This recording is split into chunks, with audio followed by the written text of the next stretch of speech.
తాడేపల్లి ప్యాలెస్లో భయం పట్టుకుంది కాబట్టి ఇన్ఛార్జీలను మార్పు చేస్తున్నారు, అందుకే 11 మందిని మార్చారని చంద్రబాబు కామెంట్ చేస్తున్నారు. అవును, మేము చూసాం నిన్న ఆయన చంద్రబాబు నాయుడు గారు మాట్లాడిన మాటలు అవి. ఈ జైల్లో 50-60 రోజులు ఎంతో ఉండి ఆ తర్వాత వచ్చాక బయటకు వచ్చాక తొలిసారి మీడియాతో మాట్లాడబోతున్నాడు అని వాళ్ళంతా నిన్న ఐ థింక్ మీకు ఇన్వైట్ పంపింది. ఆ తర్వాత అవి కూడా చూసాం. చూసిన తర్వాత మేము అనుకున్నది ఏంటంటే ఇంకా ఎన్నికలు రాబోతున్నాయి కదా త్వరలో, దానికి సంబంధించి తన పార్టీ గురించి ప్రజలకు ఏం చేశారు, లేదా గతంలో ఏం చేశారు 14-19 మధ్య, లేదా ఏం చేయాలనుకుంటున్నారు అది చెప్తాడేమో అని అనుకున్నాను. ఆయన చూస్తే మొత్తం నేను మొన్న చెప్పిందే, మేము ఏదైతే చేస్తున్నామో వాటిని రోజు పెట్టుకుని చూస్తున్నట్టున్నాడు. ఏదైతే జగన్మోహన్ రెడ్డి గారు ఈ 4.5 ఏళ్ళు చేశారో దాని మీద అభూత కల్పనలతో నోటికొచ్చినట్టు వాళ్ళ మీడియాలో పచ్చ మీడియాలో రాసిన వాటిని తీసుకొని దాని మీద ఒకటి బిల్డ్ చేస్తూ వచ్చిన నెరేటివ్, ఏదైతే అభివృద్ధి కానీ సంక్షేమం కానీ బ్రహ్మాండంగా జరుగుతూ వస్తున్నాయి అనేది 5 కోట్ల మంది ప్రజలు చూస్తున్నది వాస్తవమే. 1,60,00,000 కుటుంబాలలో హౌస్ హోల్డ్స్లో 1,47,00,000 కుటుంబాలకు నేరుగా ఏదో ఒక బెనిఫిట్ అందుతున్న నేపథ్యం ఈ 4.5 ఏళ్లలో ఉంటే, ఇవి ప్రతిదీ పేద ప్రజలు పూర్తి తమ హక్కు కింద అనుభవిస్తుంటే, అలాగే ప్రతి విలేజ్లో కూడా కొత్తగా కనీసం అంటే 4 కొత్త బిల్డింగులు వచ్చి విలేజ్ స్కేప్ అంటే అక్కడ ఉన్న దీని స్ట్రక్చర్ మారిపోయిన నేపథ్యంలో, అలాగే గడప గడపకు పరిపాలన అనేది కళ్ళ ముందు కనపడతా అంటే, రాష్ట్రంలో 35 లక్షల ఎకరాలకు గతంలో ఎన్నడూ లేని రకంగా అసైన్డ్ ల్యాండ్స్తో సహా వివిధ రకాల రైతులకు హక్కులు లేని వాటి మీద సర్వ హక్కులు కల్పిస్తూ ఈ ప్రభుత్వం నిర్ణయం తీసుకుని అమలు చేస్తుంటే, అంటే ఆ హక్కులు ఇవ్వడం అంటే వాటి వాల్యూ పెరిగిపోయింది ఒక్కసారి. 31 లక్షల ఇంటి స్థలాలు, దాని విలువ మాత్రమే 70,000 కోట్ల పైన ఉండేది. అది అక్క చెల్లెమ్మ పేరు మీద జగన్మోహన్ రెడ్డి గారు ఇచ్చిన నేపథ్యం. 20 లక్షల ఇళ్ళు పైగా కన్స్ట్రక్షన్, అందులో 5 లక్షల ఇళ్ళు ఆల్రెడీ అయిపోయాయి, ఇంకొక 5 లక్షల ఇళ్ళు జనవరికి పూర్తి చేయాలని తలపెట్టి జరుగుతుంటే, రాష్ట్రంలో ఉన్న 16,000 కోట్లతో మొత్తం నాడు నేడు కింద పాఠశాలల రూపం మొత్తం మారిపోయి ఇంగ్లీష్ మీడియం వచ్చి, బైలింగల్ టెక్స్ట్ బుక్స్ వచ్చి, డిజిటల్ క్లాస్ రూమ్స్ వచ్చి, ఒక పేదలకు అదేదో అందరి మానిపండుగా ఉన్న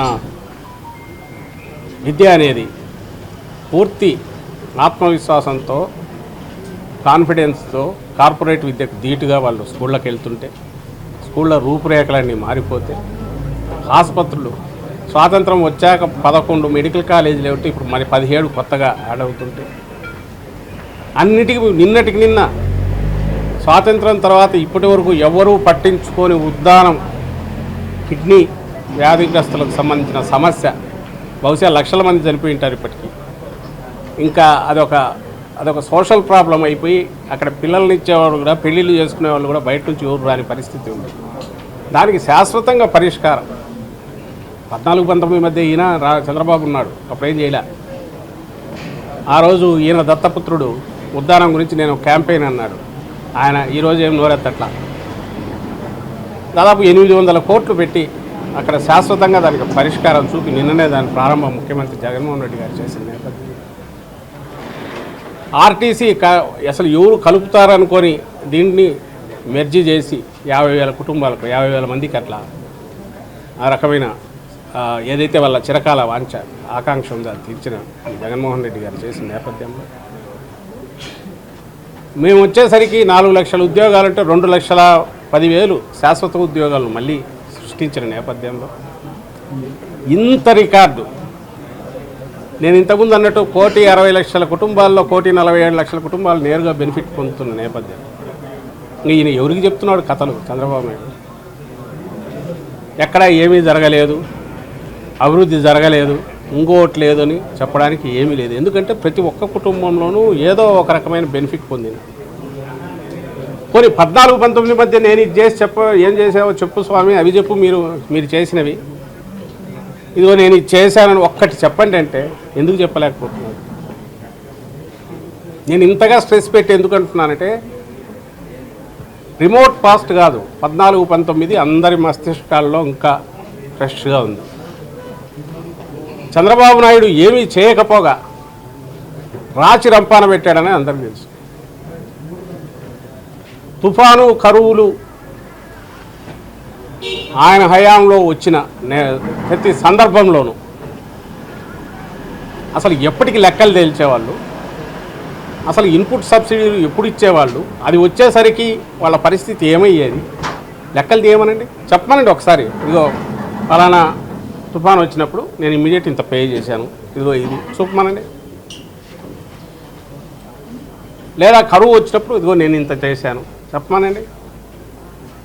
ఈ ప్రభుత్వం, జగన్మోహన్ రెడ్డి గారి ప్రభుత్వం నిన్నటికి నిన్న నేరుగా ప్రతి కలెక్టర్కు ఇమ్మీడియట్ అమౌంట్ దగ్గర పెట్టి జిల్లా కలెక్టర్ తక్షణ సాయం కావాల్సినవన్నీ అందించడం, ఇంకా కేంద్రాలకు, తుఫాను కేంద్రాలకు రాకుండా అఫెక్ట్ అయితే వాళ్ళకు కూడా 2,500 రూపాయలు అడిషనల్గా ఇచ్చి ముందు మానవత్వం ఉన్న ప్రభుత్వంగా రుజువు చేసుకోండి, మళ్ళీ నేను వచ్చేసరికి జనంలోకి వచ్చేసరికి మా కలెక్టర్ బాగా పనిచేశారని సంపాదించుకోండి అని ఫ్రీడమ్ ఇచ్చి పనిచేయించిన ప్రభుత్వం ఇటుపక్క ఉంటే ఈ పెద్ద మనిషి సెంటర్కి రాస్తాడు 22 లక్షల ఎకరాలు. ఏం లెక్కలే వీరికి?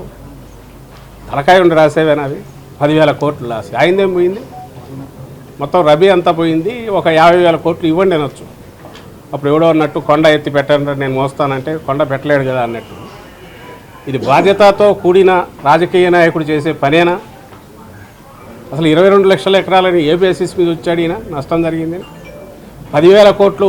ఊరికి నేను పెద్దగా అడిగాను చూడండి మీ తరపున అని చెప్పుకోవడానికి, కాకపోతే ముఖ్యమంత్రిగా పనిచేసిన వ్యక్తి బిహేవ్ చేయాల్సిన పద్ధతేనా అది? మా ప్రభుత్వం ఏం చేసింది? ఇమ్మీడియట్ రాగానే వరుసగా జరుగుతున్నాయి, ప్రకటించారు. ఇంత ట్రాన్స్పరెంట్గా పంట నష్టం అంచనాలు వేసిన తర్వాత ఎన్యూమరేషన్ మొదలయ్యాక సామాజిక తనిఖీకి కూడా మళ్ళీ పెడతాం, రైతు భరోసా కేంద్రాల్లో అని పెడుతున్నారు. మళ్ళీ దాని తర్వాత ఎవరైనా మావి లేవని వచ్చినా ఇంకోటి వచ్చినా అవి యాడ్ చేస్తాము. ఇంకా ఎవరైనా మిస్ అయినా ఫైనల్ లిస్ట్ పెట్టాక కూడా మళ్ళీ నెలాఖరు వరకు టైం ఇస్తున్నామని ఇక్కడ ప్రకటిస్తే, అంటే జల్లడబెట్టి ఎక్కడన్నా మిగిలి అర్హత ఉన్న, సంక్షేమానికి అర్హత ఉన్న కుటుంబం కానీ వ్యక్తి కానీ ఉంటే వాళ్ళని తీసుకొచ్చి ఇది అందజేస్తున్నారు. అలాగే ప్రభుత్వం నుంచి ఏ సహాయం అందాల్సి ఉన్నా, అది ఈ వరద బాధితులకు కానీ, తుఫాను బాధితులకు కానీ, లేదా కరువు దీనికి సంబంధించింది కానీ, దానికి సంబంధించి కూడా సోషల్ ఆడిట్ అనేది పెట్టి స్పెషల్గా కావాల్సినంత టైం ఇచ్చి క్లెయిమ్ పెట్టుకోమని మళ్ళీ చూసి కూడా ఇవి చేస్తుంటే, ఇంత ట్రాన్స్పరెంట్గా జరుగుతుంటే నీకు తప్పు పట్టడానికి ఎక్కడా అవకాశం లేక